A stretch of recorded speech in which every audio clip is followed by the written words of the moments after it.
Hepinize tekrardan merhaba arkadaşlar. Bugün yanımda Çağdaş var. Yine slime tanıtacağız. Bu sefer Turuncu yine mavi. Evet, turuncu ve mavi slime aldık ve ikisini karıştırdık. Bu sefer sanki böyle tam turuncu oldu gibi. Orada balıkları buraya taşıdık. Bakın. Bir de slime adını koyalım mı? Ne olsun? Bence yumurcak olsun. Şunu kopardan çok eğlenceli Bak. oluyor. Evet. Baksanıza slime. Bir tut Çağdaş kamerayı. Hop, dur. Tamam. Arkadaşlar bakın. Yavaşça yapınca oluyor. Çok yaklaştırma Çağdaş. Ay koptu. Neyse biz yine 2 kişilik oluyor. Ama biz yine de hani bir kişilik deniyoruz. Ben daha Böyle karıştırdık mı? Ben diğer videoda denedim. Yapamadım yani. Diğer videoda değil mi? Evet, bir diğer videoda ben zeytini tanıtıyordum. İşte o videoda çarşı yapmaya çalıştı. Olmamış.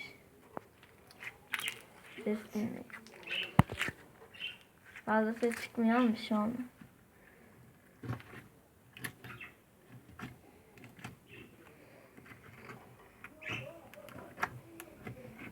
Böyle yapınca eskiden ses çıkıyordu slime'ın.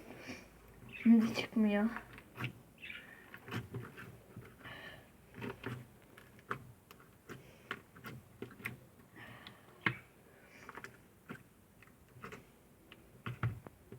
Var, kamerayı alır mısın? Biraz da ben oynasam.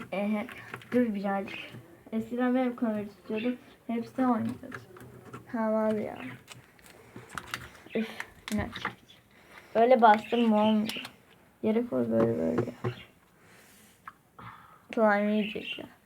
Yeme bak Çok güzel güzel. kaparsın. Yeme. Laf dinle. Böyle. Bak. İkimizi çıkmış mı? Çıkmış. Ben ne yapayım? Oy. Parmağım çıktı. Ne geliyorsun ya? Bu arada zeytini de gösterelim. Merhaba Zeytin. Limon gel ablam kamera. Bak hemen de kaçıyor limon. Gel kamera ablam. Neyse hadi görüşürüz.